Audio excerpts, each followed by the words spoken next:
네, 강서구 6화 디테일링입니다.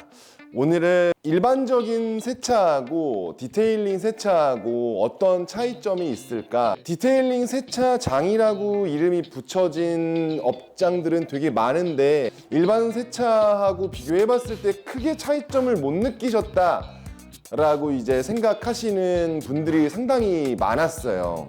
지금부터 제가 보여드릴 거는 일반적인 세차가 아니라 비싼 세차, 디테일링 세차는 어떻게 작업을 하는 것이고 어떤 과정과 어떤 제품을 쓰는지 그거를 한번 보여드리려고 합니다. 자, 지금부터 시작해 볼게요. 네, 오늘 들어온 차량 한번 보여드릴 건데 전형적인 외부 주차장에 세차를 해뒀기 때문에 찌든 때가 그득그득한 그런 상태의 차량입니다. 그리고 디테일링 세차라면 이런 찌들어 있는 때들을 녹여내고 흘려내는 세차를 해야 되기 때문에 약재는 알칼리 약재를 쓸 거고요. 그 다음에 휠 같은 경우에는 당연히 휠 분진이나 철분 같은 오염들이 있을 거기 때문에 철분 제거제를 쓸 겁니다. 그리고 마무리는 기본적으로 고체 왁스로 마무리가 될 거고요.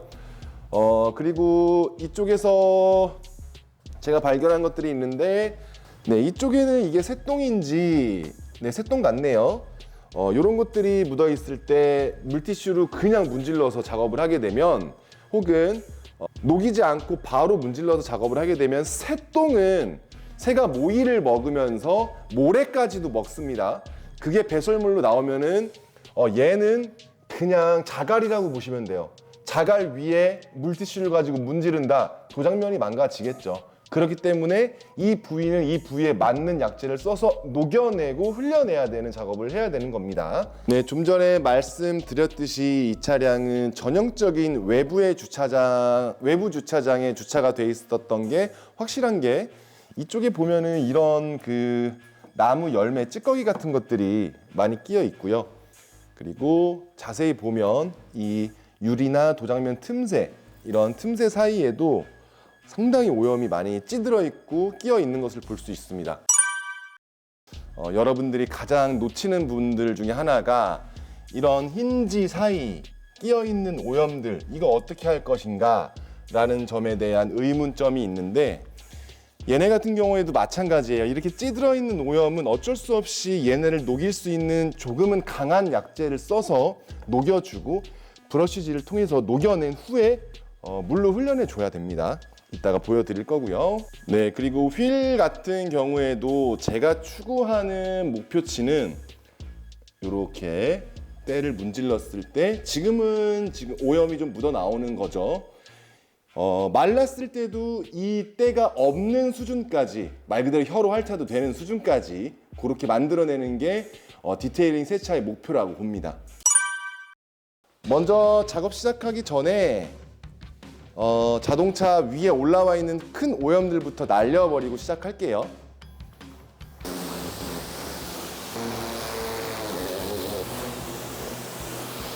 고착화되어 있는 애들은 고압수로는 해결이 안 되지만 동동 떠 있는 큰 건더기들은 날려낼 수가 있습니다. 그리고 지금 휠도 잘 식어 있는 상황이기 때문에 바로 휠 클리닝부터 시작을 해볼게요.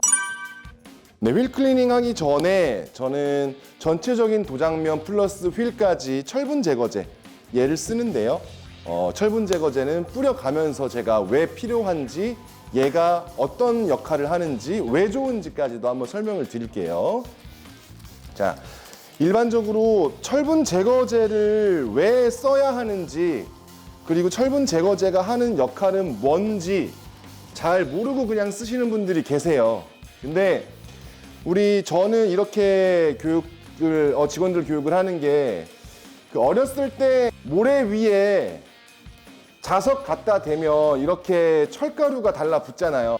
자동차도 이렇게 운행을 하다 보면 이 바닥 아스팔트에서 올라온 철가루들이 박힌단 말이죠. 뭐 산성비라든지 이런저런 상황에 의해서 산화를 시작합니다. 산화라는 거는 녹이 쓴다는 거죠. 자, 그러면 박혀있던 그 철가루가 산화를 시작해서 붉게 변하고 누렇게 변한다?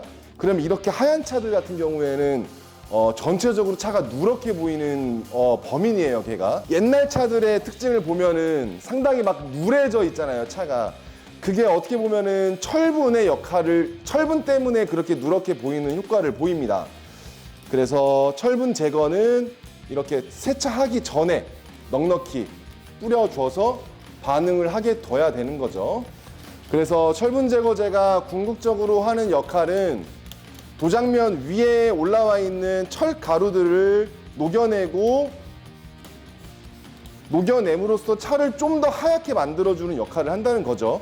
이렇게 철분 제거제하고 반응하는 거 자세히 보면 심이 있어요, 심이. 이게 철 가루거든요. 이 철 가루가 이 철분 제거제하고 반응을 하면서 흘러내리는 거예요. 이게 뿌려가지고 얘가 지금 반응을 해서 보라색을 보라는 게 아니라 이 보라색 물이 어디로부터 흘러나오는지를 보셔야 되는 게 다 하나하나 보면은 자세히 보면은 심이 있어요, 심이. 이쪽 방향으로 흘러내리겠죠, 당연히 중력에 의해서. 그래서 심이 어디 있는지를 보고 이 심이 잘 떨어져 나갔는지를 봐야 돼요. 이게 철분 제거제를 뿌린다고 해도 이 심을 다 끝까지 못 쳐내는 경우가 많아요. 그래서 어느 정도 이 철분 제거제로 이 철 가루들의 반응을 줘서 대가리를 날린다는 표현을 하는데 철 가루들의 반응을 일으켜서 약간 흔들어 주고 그 다음 단계로 예비 세정제 알칼리를 써서 얘를 알려줄 계획입니다. 지금부터 휠 클리닝 한번 해볼 건데 이렇게 취미로 세차를 하시는 분들이라든지 오너분들 같은 경우에는 알칼리 성분의 휠 클리너를 아마 쓰실 거예요. 그래서 보면은 뿌려놓고 솔질을 하거나 휠 미트질을 하셔야 될 텐데 저 같은 경우에는 산성 휠 클리너를 써서 묵어있는 고착되어 있는 이런 오염들도 다 녹여내고 흘려내고 그런 식으로 작업을 하고 있습니다. 취미로 세차를 하시는 분들은 산성 제품은 웬만하면 피해 주시는 게 좋은 게 정말 복불복으로 반응을 잘못해서 휠이 망가지는 경우가 많거든요. 그러니까 웬만하면은 알칼리 쓰시는 게 좋습니다, 여러분들은. 자, 이렇게 산성 휠 클리너 뿌려주고 휠림 안쪽까지 흥건하게 뿌려야 고압수를 뿌렸을 때 잘 흘러나오겠죠. 고압수 들어갑니다.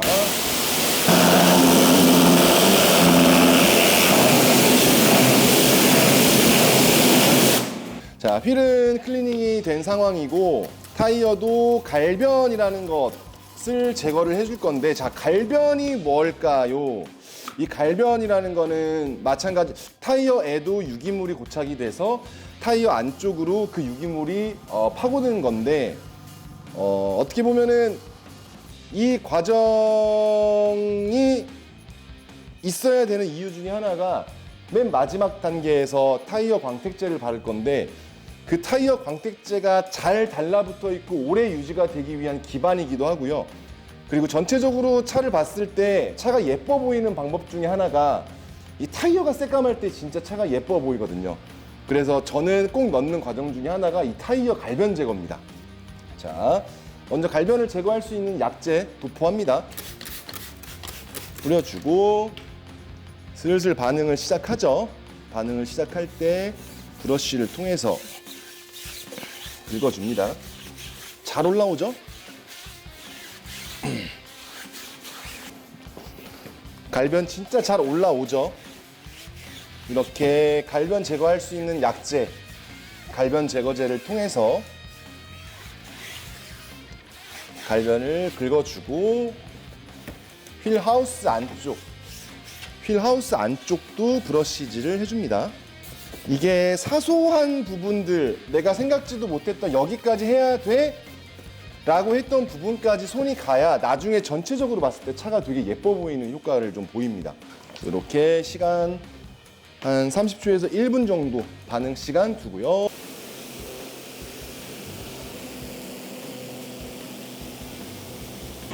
자, 이렇게 휠 클리닝하고 타이어 갈변 제거, 휠 하우스 안쪽까지 이렇게 작업을 해봤는데 이 과정만 해도 보통 5분에서 10분 정도 소요가 되죠. 그래서 이렇게 작업을 해야 아까 말씀드렸던 대로 휠을 혀로 핥아도 문제가 없다라고 부를 수 있을 정도로 깔끔해집니다. 이렇게 만졌을 때 때 하나도 안 나오게끔까지 작업하는 게 저는 디테일링 세차라고 생각을 하고요. 그리고 갈변 제거를 해놔서 그런지 타이어도 정말 새까맣죠. 휠 클리닝, 타이어 갈변 제거, 휠 하우스 클리닝까지 끝내봤고요. 그리고 한번 철분이 반응을 잘 했나 살펴볼 건데요. 자, 보면 지금 전체적으로 보라색으로 물이 들었죠. 반응을 상당히 잘 한 상태인 것 같습니다. 뭐 끝에 이렇게 고여 있는 거 보면은 위에서 이렇게 흘러 내려왔겠죠. 그리고 자세히 보면 철심이라든지 이런 것도 잘 빠져 있는 상태입니다. 네, 그리고 아까 기억나시죠? 이쪽 틈새 마찬가지로 알칼리 예비 세정제입니다. 알칼리 예비 세정제 통해서 반응 시간을 둘 거고요. 여기 틈새. 그러니까 뭔가 고착이 돼 있는, 찌들어 있는 오염은 이렇게 알칼리 예비 세정제 통해서 반응 시간을 두어서 좀 불려놓는다라는 개념으로 보시면 될 것 같아요.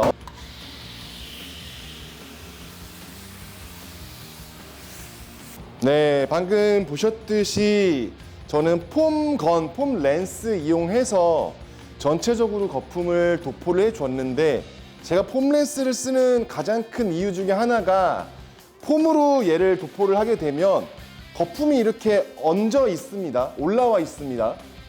흐르지 않고 머금어 있기 때문에 머금는 과정에서, 얘가 위에 올라와 있는 과정에서 계속 일을 해요.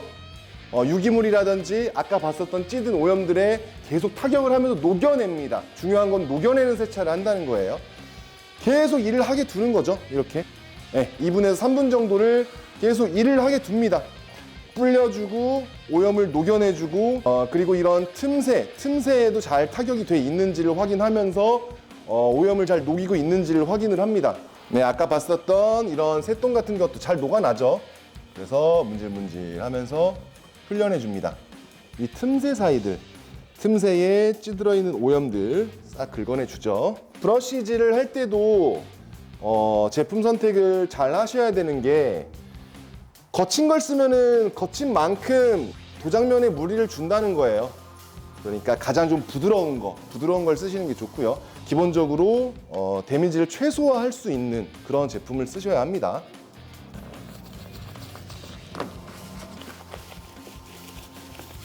그리고 작업자분들이나 세차하시는 분들이 가장 많이 놓치는 부분들 중에 하나가 이 앞쪽에 있는 그릴인데요. 이 그릴 청소가 상당히 좀 어려운 편이긴 해요. 그래서 이렇게 예비 세정제 뿌려놓고 브러쉬 통해서 이렇게 긁어내주면 좋겠죠.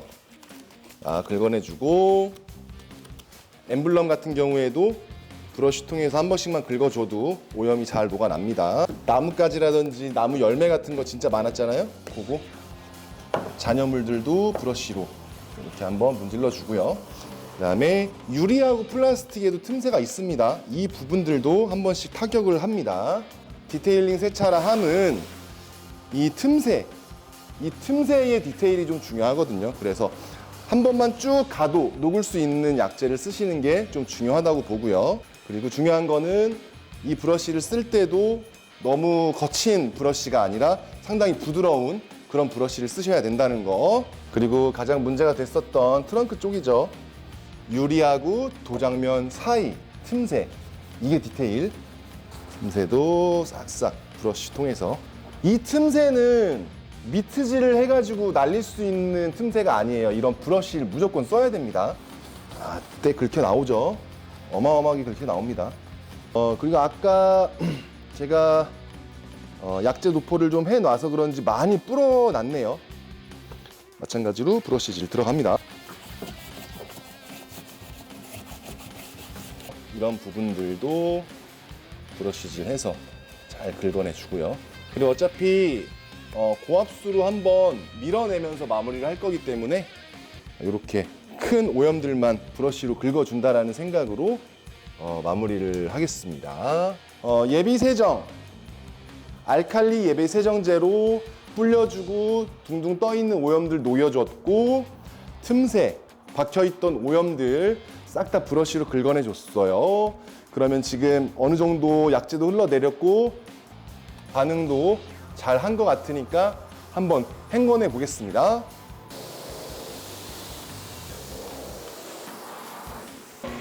여기서 살짝 기술 나오는데 이거는 따라 하시면 안 돼요.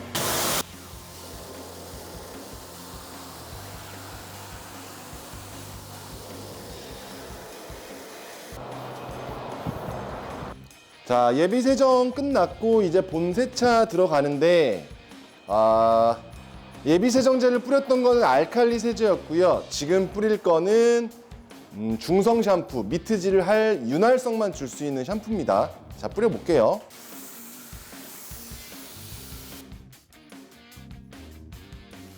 미트질 할 때도 살짝 오염이 찌들어 있는 부분들은 가압을 좀 해서 미트질을 하는 게 좋고요.